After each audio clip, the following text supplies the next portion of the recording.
Bismillahirrahmanirrahim. Assalamualaikum warahmatullahi wabarakatuh. Alhamdulillahirabbil alamin. Wa bihi nasta'in ala umurid dunya waddin.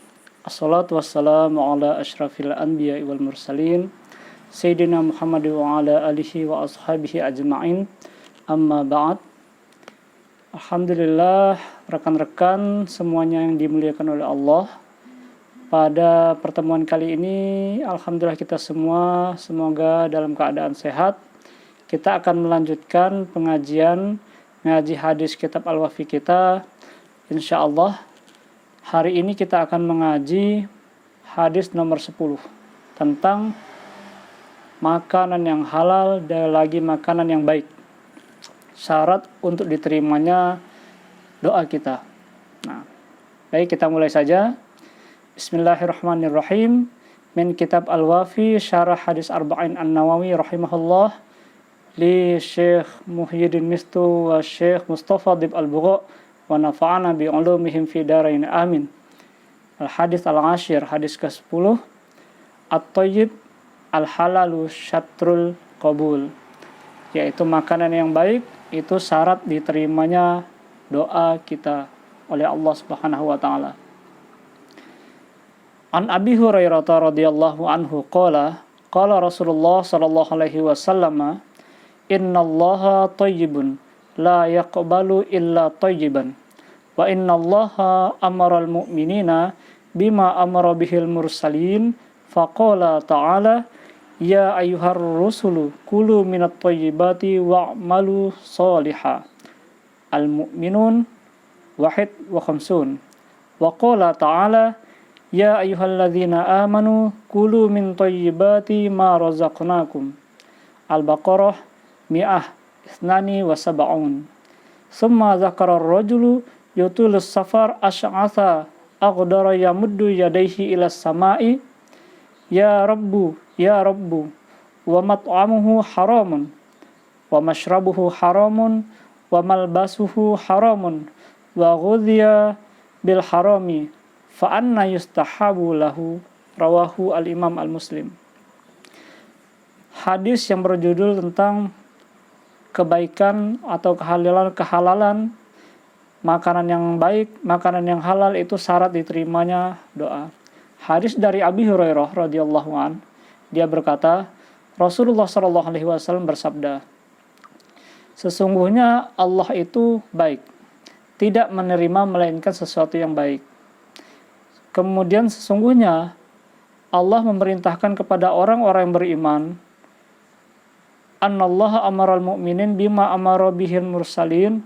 Faqala ta'ala, Allah memerintahkan kepada orang-orang beriman sebagaimana Allah memerintahkan kepada para rasul-rasulnya, yaitu Allah berfirman dalam surah Al-Mu'minun ayat 51, A'udzubillahi minasyaitonirrajim, ya ayyuhar rusul kulu min thayyibati wa'malu shaliha. Wahai para rasul-rasulku, makanlah dari makanan yang baik dan berbuatlah perbuatan kebaikan, amal soleh. Al-Mu'minun ayat 51. Kemudian di ayat lain Allah berfirman, ya ayyuhalladzina amanu kulu min thayyibati ma razaqnakum. Wahai orang-orang yang beriman, makanlah dari sesuatu yang baik yang aku rezekikan, aku berikan kepada kalian. Al-Baqarah ayat 172. Kelanjutan hadisnya, kemudian seorang pemuda menyebutkan, zakar rajulu summa zakar rajulu yutilus safar. Kemudian seorang pemuda tanya kepada Rasulullah sallallahu alaihi wasallam yang mana dia melakukan perjalanan yang jauh, kemudian pakaiannya lusuh, rambutnya lusuh, kusut, wa aghbara yamuddu yadihi ila sama, kemudian menengadahkan tangannya ke langit, sengaja berdoa, mengucapkan ya Rabbu, wahai Tuhanku. Tetapi di sini disebutkan hadisnya makanannya haram, masyrabuhu haram, minumannya haram, pakaiannya haram, kemudian wa ghudhiya bil haram, kemudian apa yang dilakukannya semuanya haram. Fa anna yustahabu lahu. Kemudian bagaimana doanya bisa diijabah oleh Allah Subhanahu wa taala. Hadis diriwayatkan oleh Imam Muslim. Nah, hadis ini diriwayatkan oleh beberapa periwayat. Yang kita sebutkan di sini lebih lengkapnya hadis diriwayatkan oleh Imam Muslim dalam kitab zakat, yaitu bab qabulus shadaqah minal kasbi at-thayyib wa tarbiyatuha, nomor hadis 1015. Kemudian diriwayatkan juga oleh Imam At-Tirmidzi dalam kitab At-Tafsir, babnya dari surah Al-Baqarah nomor 2992. Nah, kita cek satu persatu. Pentingnya hadis ini sangat penting dalam membangun kaidah keislaman, membangun hukum yang diajarkan dalam Islam, bahwasanya Allah itu mengajarkan kepada kita untuk memberikan kewajiban kepada kita agar memakan makanan yang halal, memakan makanan yang baik, meminum minuman yang baik. Artinya semua yang kita konsumsi, yang diasup oleh tubuh kita, semuanya berasal dari sesuatu yang halal, yang baik lagi halal. Itu yang diperintahkan oleh Allah Subhanahu wa taala. Yang mana ini menjadi syarat untuk diterimanya doa kita sebagai seorang muslim.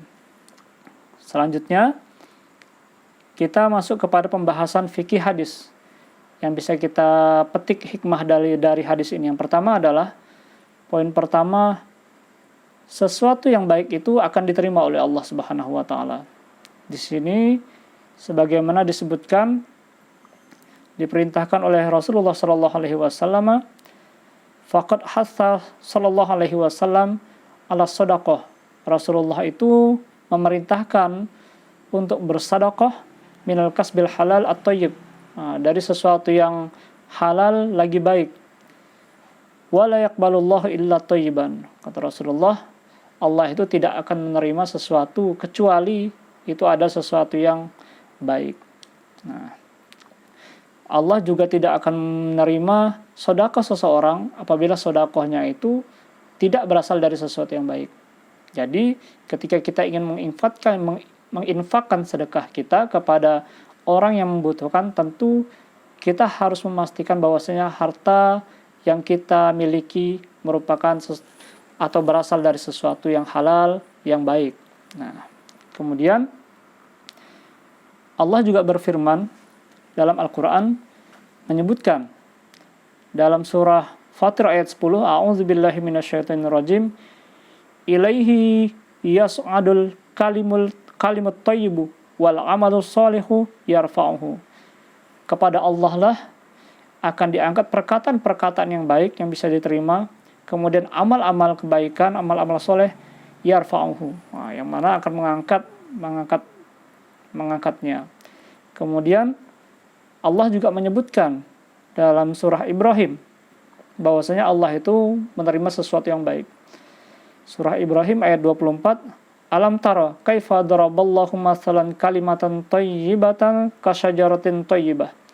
Apakah kalian tidak melihat bahwasanya perumpamaan Allah memberikan perumpamaan kalimat yang baik, perkataan yang baik itu seperti pohon yang kuat, pohon yang baik. Sedangkan dalam surah Ali Imran ayat 26, wa masalu kalimatin khabithatin kasyajaratin khabithah, yaitu perumpamaan pohon yang buruk itu, atau perkataan yang buruk itu perumpamaan seperti pohon yang buruk, artinya yang tidak kuat. Nah, kalau ayat yang pertama tadi dari surah Ali Imran ayat 24, Ibrahim ayat 24, bahwasanya perumpamaan perkataan yang baik itu seperti pohon yang baik, yang akarnya, kalau kita baca ayat selanjutnya, akarnya itu kuat di bumi, sampai menjulang ke langit. Tetapi apabila perkataan yang buruk itu akarnya tidak kuat, itu buruk, maka tidak memiliki pondasi, maka kita dianjurkan untuk mengatakan perkataan-perkataan yang baik. Nah, ini membuktikan bahwasanya Rasulullah mengajarkan kepada kita dari perintah Allah Subhanahu wa taala untuk mengkonsumsi sesuatu yang baik, memberikan sesuatu yang baik lagi halal, supaya kita mendapatkan kebaikan. Nah, dan doa yang kita munajatkan, sampaikan kepada Allah Subhanahu wa taala itu diterima. Nah, poin berikutnya, kaifa yakunul amal maqbulan thayyiban? Nah, pertanyaannya adalah bagaimana agar perbuatan kita itu diterima oleh Allah Subhanahu wa taala. Di sini disebutkan inna min a'zami ma yaj'alu amalul mu'min thayyiban maqbulan thayyibu mat'amuhu wa hilluhu. Yang bisa menjadikan perbuatan kita diterima oleh Allah Subhanahu wa taala, yang pertama adalah seperti yang kita sampaikan tadi, sumber makanan kita, sumber minuman kita itu semuanya berasal dari sesuatu yang halal lagi baik, sesuatu yang baik lagi halal. Nah, sebagaimana diungkapkan dalam hadis Rasulullah sallallahu alaihi wasallam, qala fi ba'di taqririhi innallaha thayyibun la yaqbalu illa thayyiban. Sama seperti yang kita sampaikan tadi.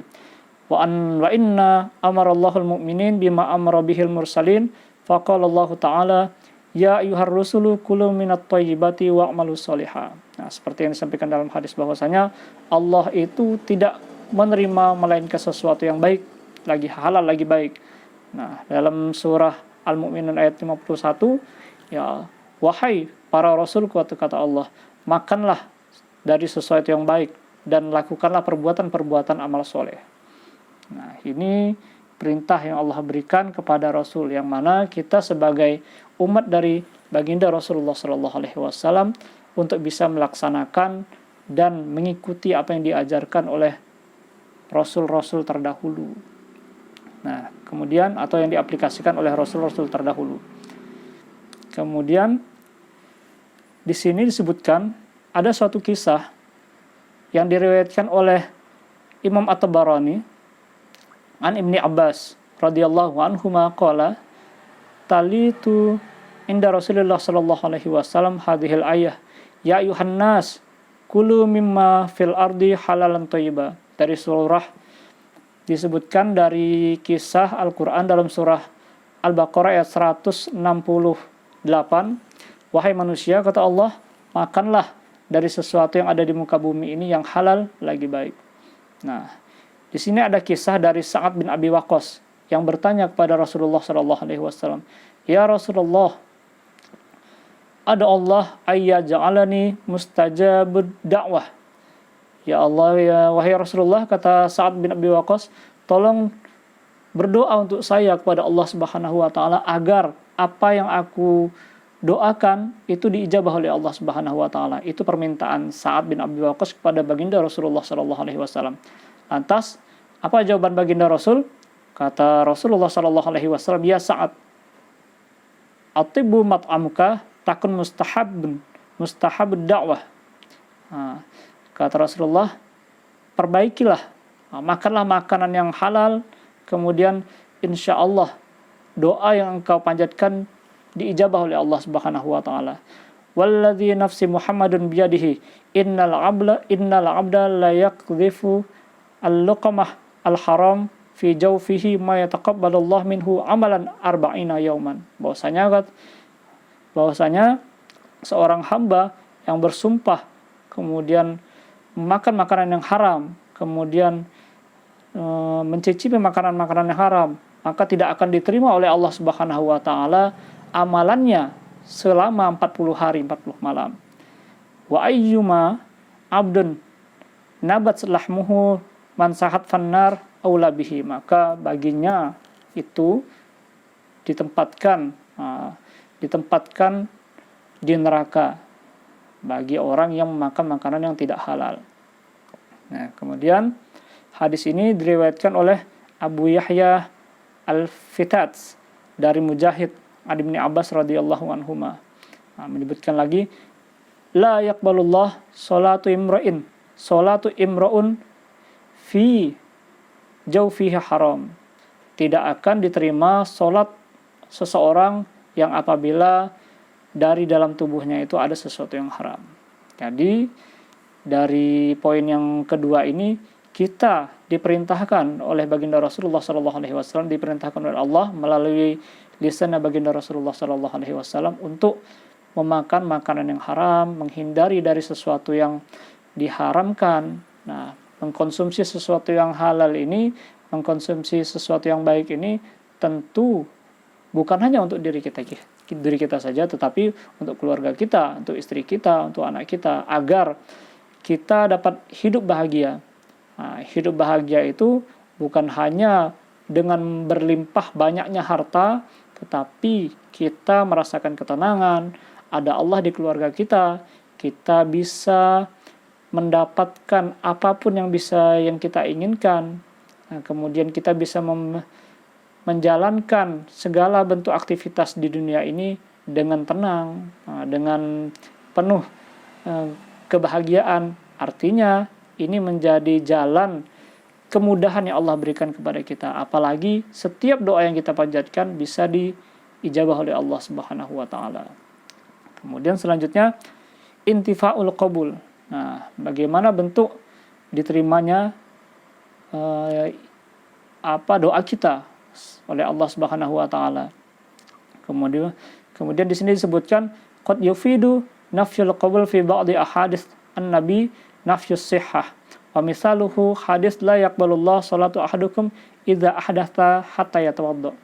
Jadi syarat diterimanya ibadah atau doa seorang muslim, seorang mukmin, tentu kita menjalankan syarat-syarat untuk diterimanya ibadah, yaitu dengan melakukan ibadah ketika kita ingin melaksanakan sholat atau berdoa kepada Allah Subhanahu wa taala, sebaiknya kita dalam keadaan suci, kita dalam keadaan berwudu, kita dalam keadaan pakaian yang bersih, kemudian bermunajat kepada Allah Subhanahu wa taala dengan banyak mengulang-ulang nama Allah Subhanahu wa taala. Ini yang menjadikan syarat agar doa yang kita panjatkan diterima oleh Allah Subhanahu wa taala. Nah, kemudian selanjutnya adalah fal qabul huna huwa tarattabal qarad al matlub minas shalah ala taharah wa yuradu bihi suqutul fard minadz zimmah.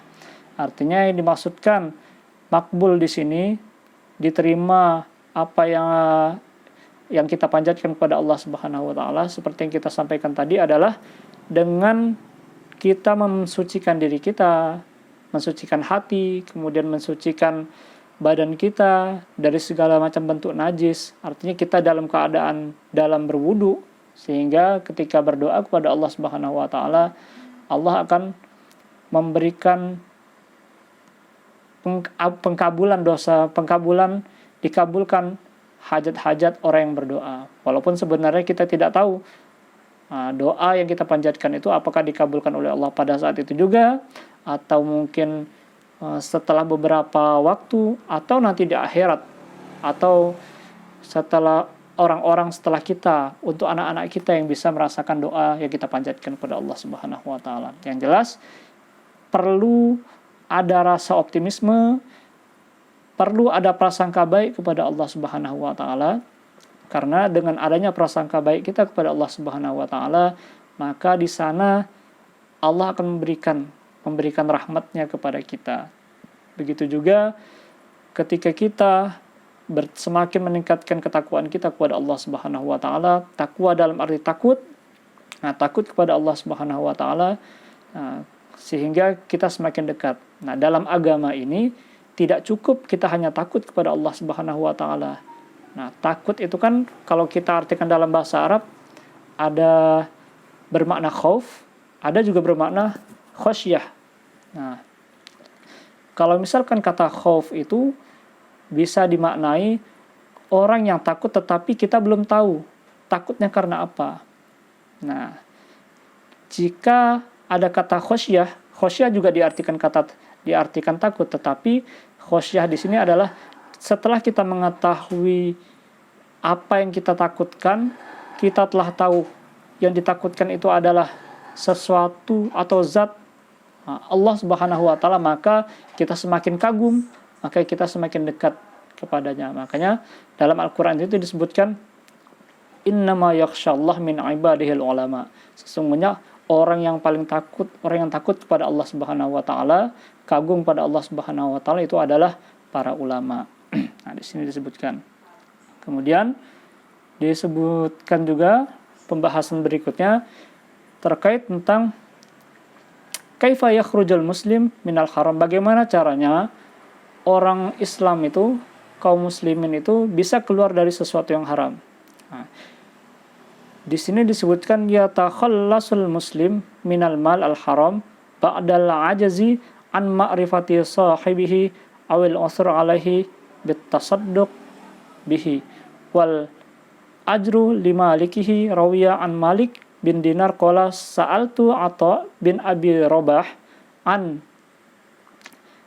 andi indahu malul haram wala ya'rifuhu arbabuhu wa yuridul khuruj minhu qala yatasaddaqu bihi wala aqulu inna dzalika yajzi'u anhu. Bahwasanya di sini disebutkan cerita dari hadis yang diriwayatkan oleh Malik bin Dinar. Dia berkata, aku bertanya kepada Atha bin Abi Rabah tentang dari mana hartanya, man indahu malun haram wala ya'rifu arbabuhu. Ada sesuatu harta yang haram, kemudian tidak tahu dari mana harta tersebut. Kemudian wa yuridul khuruj minhu, kemudian dia ingin keluar dari harta tersebut. Qala yatasaddaqu bihi, kemudian dia sedekahkan harta tersebut. Wala aqulu inna dzalika yujzi'u anhu. Nah, kemudian aku mengatakan di sini kata siapa Abu Robah bahwa aqulu inna dzalika yujzi'u minhu, bahwasanya aku tidak mengatakan aku tidak mengatakan ini adalah memberikanku. Nah, dia mengatakan bahwasanya ini aku berikan untuk bersedekah supaya aku bisa mendapatkan ketenangan, keselamatan agar terhindar dari harta yang haram tadi. Wal masyhur an Syafi'i rahimahullah taala fil amwal al haram annaha tahfazu wa la yatasaddaq biha hatta yazhuru mustahiquha. Nah, kata Imam Syafi'i bahwasanya kalau misalkan engkau menemukan harta yang haram, kemudian annaha tahfazu, sebaiknya engkau jaga itu. Kemudian jangan sedekahkan harta tersebut sampai engkau menemukan siapa pemiliknya. Nah, yang disebutkan di situ adalah ketika menemukan harta yang haram, harta yang tidak tahu siapa pemiliknya, kita dianjurkan untuk memegang harta tersebut sampai kita mengetahui siapa pemiliknya. Itu pendapat Imam Syafi'i. Nah, kemudian yang berikutnya adalah sebab-sebab agar doa kita diijabah oleh Allah Subhanahu wa taala. Tadi kan kita menyebutkan bahwasanya cara untuk diterimanya segala macam bentuk amal ibadah kita, doa kita dengan memakan makanan yang halal, kemudian memakan makanan yang baik, menghindari segala macam bentuk prasangka buruk kepada Allah Subhanahu wa taala. Nah, di sini sebab-sebab bagaimana doa itu bisa diijabah, yang pertama adalah itolatus safar. Nah, orang yang dalam perjalanan panjang itu merupakan salah satu sebab doanya bisa dikabulkan oleh Allah Subhanahu wa taala. Jadi para musafir, orang-orang yang melakukan perjalanan jauh, kemudian mengalami kesusahan dalam perjalanannya, nah, di sana adalah salah satu sebab ketika dia berdoa, Allah akan kabulkan doanya. Nah, kenapa? Karena dia meninggalkan keluarganya, dia meninggalkan saudaranya, artinya dia dalam kondisi yang tidak baik. Nah, tidak baik di sini adalah dalam bentuk positif. Nah, kemudian yang kedua, husulut tabadzul fil libas wal hay'ah. Nah, di sini disebutkan bahwasanya dia dalam keadaan yang lusuh, kemudian pakaiannya juga pakaian lusuh. Kenapa lusuh? Ini disebabkan karena dia sudah berjalan kemana-mana, meminta bantuan kepada orang lain, seorang lain tidak bisa membantunya, kemudian dia berdoa kepada Allah Subhanahu wa taala. Ilal istisqa, di sini disebutkan ada cerita dari baginda Rasulullah sallallahu alaihi wasallam, waqad kharajan Nabi sallallahu alaihi wasallam ilal istisqa mutabaddilan mutawaddian mutadarrian. Rasulullah keluar rumah berdoa kepada Allah Subhanahu wa taala dalam keadaan lusuh, kemudian tawadu, mengharap keridhaan dari Allah Subhanahu wa taala, kemudian bersungguh-sungguh berdoa sehingga hujan turun, artinya doa yang dipanjatkan oleh baginda Rasul diijabah oleh Allah Subhanahu wa taala. Itu tata cara yang diajarkan oleh baginda Rasul. Walaupun sebenarnya kita mengerti doa yang dipanjatkan oleh baginda Rasul, apa yang disampaikan oleh Rasulullah diijabah oleh Allah Subhanahu wa taala, tetapi kita sebagai pengikutnya, sebagai umatnya dapat mengikuti bagaimana cara-cara yang diajarkan oleh baginda Rasulullah untuk berdoa. Nah, kemudian selanjutnya maddul yadaini ilas sama. Nah, saat berdoa dianjurkan untuk mengangkat tangan. Nah, di sini diceritakan bahwasanya min adabid doa, adab dari berdoa itu rawiyal Imam Ahmad wa Abu Daud wa Tirmidzi min hadithi Salman Al-Farisi radhiyallahu anhu. Hadis diriwayatkan dari Imam Ahmad, kemudian Imam Abu Daud At-Tirmidzi, hadis dari Salman Al-Farisi, bahwasanya dari Nabi sallallahu alaihi wasallam, innallaha ta'ala hayyun karimun. Hayyun, bukan hayyun, hayyun. Bahwasanya Allah Subhanahu wa taala itu maha malu, kemudian maha mulia. Yastahi idza rafa'ar rajulu yadayhi ayyardahuma safaran khaibataini. Allah malu untuk tidak mengabulkan doa seorang hambanya yang mengangkat tangannya kepadanya menengadah untuk meminta kepada Allah Subhanahu wa taala. Malu Allah tidak menjawab, mengijabah doa hambanya yang menengadahkan tangannya. Nah, ini juga salah satu bentuk dalil bahwasanya ketika berdoa itu dianjurkan untuk menengadahkan tangan. Di sini disebutkan Rasulullah sampai kelihatan ketiak beliau putihnya itu sampai kelihatan, saking tingginya beliau menengadahkan tangannya. Kemudian selanjutnya adalah ilhah Allah azza wa jalla, yaitu menyebut-nyebut, mengikrarkan, mentakrirkan, mengulang-ulang nama Allah Subhanahu wa taala. Ya Allah, ya Rabbi, ya Rabbi, ya Rahman. Nah, itu adalah bentuk agar doa-doa kita diijabah oleh Allah Subhanahu wa taala. Sebab menjadi diterimanya, diijabahnya doa kita. Kemudian selanjutnya adalah wa ma yamna'u ijabatud doa. Nah, sedangkan doa yang dilarang itu dan ditolak itu seperti apa? Fi hadzal hadis illa anna tawassu fil haram kullan wa syarban wa libasan taghdhiyatun yamna'u ijabatud doa. Nah, makanan yang haram, pakaian yang haram, minuman yang haram, itu semua bentuk dari doa yang ketika doa diijabahkan, dipanjatkan kepada Allah, itu akan tertolak. Nah, selanjutnya, ad-doa mukhul ibadah. Doa itu adalah bentuk atau pikiran dari ibadah. Akalnya, otaknya ibadah. Kalau misalkan kita ibadah tanpa doa, itu sama, artinya tidak ada akalnya, tidak ada otaknya. Nah, yang menjalankan ketika kita melaksanakan ibadah sholat, kita isi dari ibadah sholat kita semuanya adalah bentuk doa kita kepada Allah Subhanahu wa taala. Ketika kita membayar zakat juga ada doa yang kita sampaikan. Ketika melaksanakan ibadah puasa, di sana ada doa yang kita panjatkan. Jadi ketika ulama Dr. Muhyiddin Mistu dan Dr. Mustafa Dib Al-Bugha mengatakan doa mukhul ibadah, itu benar. Doa itu adalah otaknya ibadah, itu benar. Kemudian selanjutnya adalah yursyidul hadis ilal hathi alal infaq minal halal. Nah, di hadis ini juga anjuran bahwasanya ketika kita menginfakkan sesuatu mesti dari sesuatu yang halal. Nah, halal barangnya, halal juga cara mendapatkannya. Ini yang diajarkan oleh baginda Rasul. Anna man arada doa lazimahu ayyataniya bil halal ma fi kulihi wa malazbasihi hatta yuqbalu du'aahu. Sama seperti yang kita sampaikan tadi. Terakhir, yaqbalullahu minal mu'min al-infaq minat tayyib wa yanmihi wa yubariku lahum fihi. Bahwasanya Allah Subhanahu wa taala menerima infak seseorang, sedekah seseorang tentu berasal dari sesuatu yang halal. Nah, ini yang dapat kita sampaikan, semoga bermanfaat. Wallahu a'lam bishawab. Assalamualaikum warahmatullahi wabarakatuh.